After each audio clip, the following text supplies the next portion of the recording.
Welcome back to my channel, Sunshine Shoulders. I'm Calvin. Thank y'all so much for stopping by again today. The truth, the whole truth, and nothing but the truth. I suffer the consequences from that sugar-coated bullshit that you be listening to about the Philippines. You know, people don't like me because I give them the nitty-gritty. They say, Cal, you're too real. You tell the whole story. Leave something for us to learn on our own when we get over there. And I'm saying, look, guys, it's too much at stake for me to do that.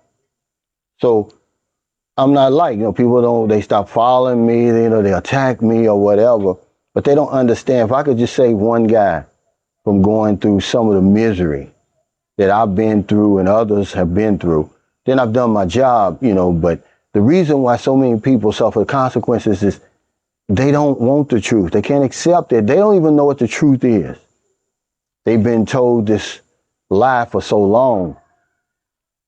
I gave y'all the script. See, that's the truth. That's 100% truth. There's nothing, what do you call it when, random over here. Okay? Don't ever believe that. I can look into a crystal ball and tell you almost to the minute what your trip's going to be like when you come over here. You know why? Because it's all the same. There's a script. And I'm the only one that told y'all about that. Everybody's situation in the beginning is different. And some people are going to say, oh, Cal, I was the exception. Well, you were the exception to the exception. It took me a while to figure it out. But every time I would come over here and meet a woman, whether she met me at the airport or at the hotel, it all turned out the same way. You start chatting with them online and, you get comfortable with them. You may send them a few dollars and then you tell them, hey, I'm coming. Okay, meet me at the airport. They meet you at the airport. You go back to the hotel. It's the freak off or whatever. You spend all that time together. You may or may not go meet the family the first time. Then you go back home and you're a couple and you continue to send money until the next time you come over here. Then eventually, if things do work out, which a lot of times they don't on the first time around. But if they do, you end up getting the visa or you end up moving over here. See, that's the script. And it's always going to be that way. It's just no other way around it. But I gave y'all that. Whether you want to listen to it or not, it's up to you. I also told y'all, I said that the most expensive part of your budget is going to be your woman, maintaining her and her children or whatever it is. Remember, wherever you go now, you're taking care of two people. I built the guest house based on that. So when you come over here, you can rest your pockets for a few days. Because from the time you get here to the time you leave, and I don't care how long that is, you're going to spend every single day if you got it. Otherwise, why even be over here? But I told you that. See, that's the absolute truth. You're probably going to spend more on her before you even meet her than anything else you're going to spend over here. This is the Philippines, man. You can't argue with me. The cost of living over here is a whole lot less than it is in your country. Certainly if you're living in the West. But I gave y'all that, but y'all don't want to hear it. I also told you that the first relationship probably is not going to work out. Why? I don't know, but most of the time because you're coming from different cultures, there's, an age gap. You really don't have anything in common. Our relationships take off like a rocket and they fizzle out and they come crashing to the ground. And then you just don't know this place. You don't know what constitutes a good woman over here. You listen to all this stuff, but you're really not going to know until you get boots on the ground over here, what you're really dealing with. Some of us, we get our minds blown. We do meet one woman. We go back, apply for the visa, and then it don't work out. There's so many guys right now catching hell over there. Not all, but a lot. They're catching hell over there because that's what they did. They came over here and they met only one woman. There's literally millions of women over here for you to meet. And don't be Don't feel discouraged if the first one doesn't work out. It's really not your fault. It's really not her fault. See how I told you that? I told you never deal with a Filipina who's already been with a foreigner. That's the truth. You don't want that. I don't care how good she looks. I don't care under what circumstances they broke up. Even if he died, you don't want that. Okay, remember there's the original and there's the crispy. After she deals with a foreigner, she's the crispy. Give me the original every time. She's going to appreciate you more. You're going to pay for what he did and what he didn't do. She's not, who wants to take a woman to Boracay or one of the nice places and she'll be like, oh, I've been here before. She's not going to be impressed by nothing that you do. She's really not even going to take you around and show you off because she already did that with him and it didn't work out. She's going to be real cautious and laid back.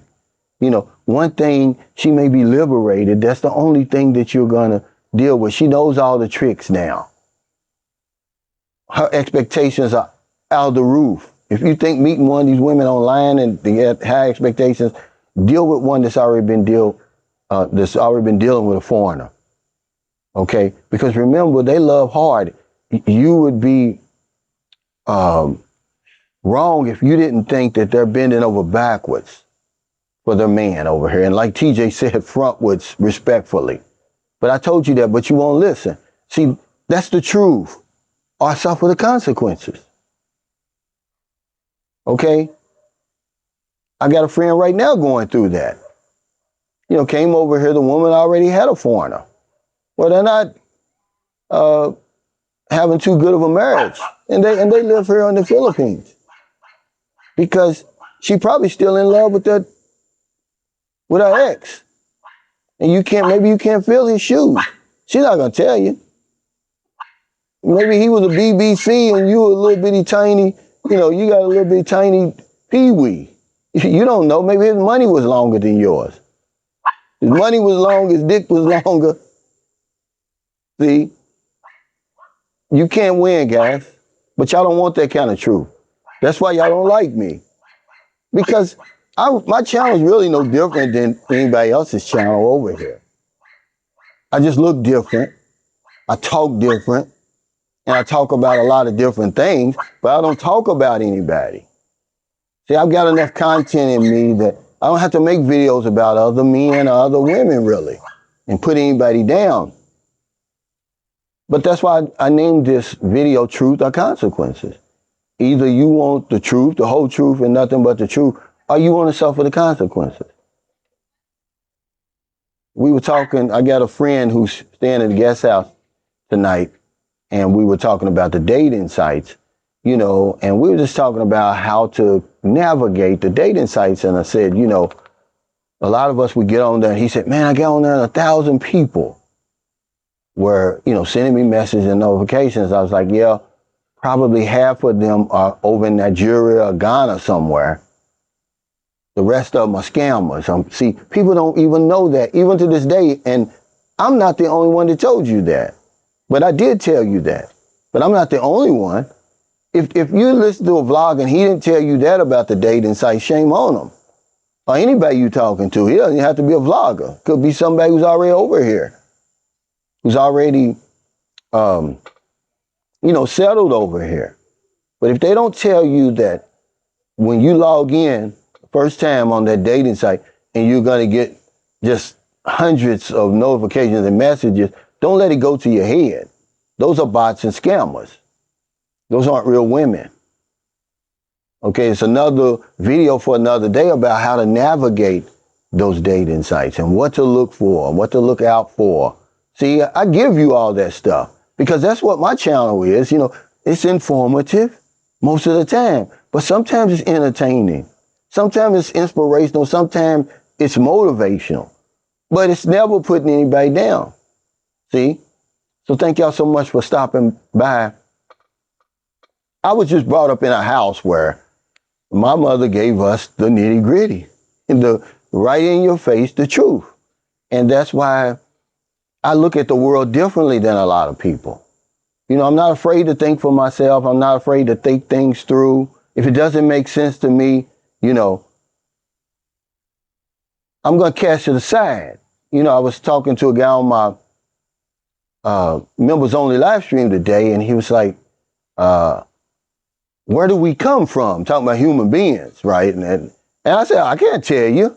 But just because I can't tell you where human beings come from doesn't mean that I have to believe that there's a white man in the sky with a beard who created us out of a lump of clay.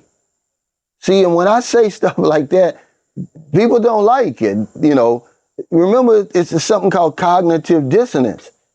You know, even if you're giving them facts, they don't want to hear it. And that's what it is with my channel a lot of times. They're so deep in their beliefs that you're not going to sway them. I was talking to Mike, well, chatting back and forth with him. He messaged me, Mike from Canada, the one who said that he was told that when he got over here, Filipinos are going to be lined up at the airport with flowers for him. And he really believed it. This guy's not a fool. He's a successful accountant in Canada. He makes a triple double, meaning he makes over $200,000 a year. Okay. But he really believed that, but that's not the truth. The truth is the only woman that's going to be waiting for you at the airport is the one that you already made reservations for online. See, I told you that 98% of the men that you see with women over here, they met them online. I said that because that's the truth. They'll tell you, oh, no, don't meet them online. Come over here and meet them in person. Well, guess what? The results are going to be the same. You're going to get the same type of woman online as you are offline. But you can come over here. You can suffer the consequences and believe that bull crap and come over here and waste all your 2 weeks and wonder why no woman's looking at you, why you can't get a date, or the woman you was chatting with looks better than the women that you're meeting on the street. So if you're in America, if you're in the Philippines, wherever y'all find in your heart to help somebody, now a day goes by, I don't help somebody. I'm going to help you tonight. Michael Onstadt, Pacific Cross Health Insurance. We try to go without health insurance over here. See, I'm telling you this. I'm the one telling you that most expats over here do not have health insurance coverage. We're trying to go without it. And we end up paying a price for that. His information is going to be either in my comments or my descriptions. Because if I don't know anything else, I know this one thing for sure. When we help other people, we help ourselves. Take care. Stay safe. Stay out of trouble. I'll see you next time. Don't do anything stupid. It's okay to get some truth. You know, sometimes you got to feed people with a long handled spoon. I don't. I just shove it down their throat. That's the best way. You know, I am going to spin the wheel tonight. You know, and don't get mad at people because they have a different perspective than yours. Okay, I believe it's very important that somebody like me talks in this camera because everybody else looks the same. Maybe that's another reason they don't like me. I don't know. You got to ask them. But have an open mind. Just know that people are trying to help you over here. You know, that's just the bottom line. I know I am. I can't speak for everybody else. I just want you to have good results when you come over here. And if you can avoid making all the mistakes that most of us make, there was no truth for me because nobody ever gave me the truth. The only truth the guy gave me was, well, actually two truths. I was in a chat room when I first was interested in coming to the Philippines. And the very first question that was up there was they asked a Filipino how Filipinos feel about black men. Now, believe it or not, her answer determined whether I came here or not, because I didn't even know anything about that. Well, she said, yeah, we love black men. This are exact words. They're passionate and they treat us like queens. That's what she said. They put us on a pedestal. That's what she said. So it put me at ease, but he said, go on those dating sites and meet you a couple of women. Don't go all the way over there, you know, without having somebody there, sort of like a chaperone, sort of like a tour guide to give you the ins and outs of the country. You're flying on the other side of the planet. See? And I also gave y'all about Deacon Clapcheeks. Deacon Clapcheeks is not my language, but I told you about a lot of the, you know, so-called Christian guys who come over here and they say the sex pet prayer because they do all kind of immoral stuff and turn around and go back home and then join the deacon board. See, I told you that. And they get mad at me because I step on people's feet sometimes by telling the truth. But it's the truth. The freakiest people are the most religious. That's just been my experience over here. But take care, y'all. Stay safe, stay out of trouble, man. I'll see y'all next time.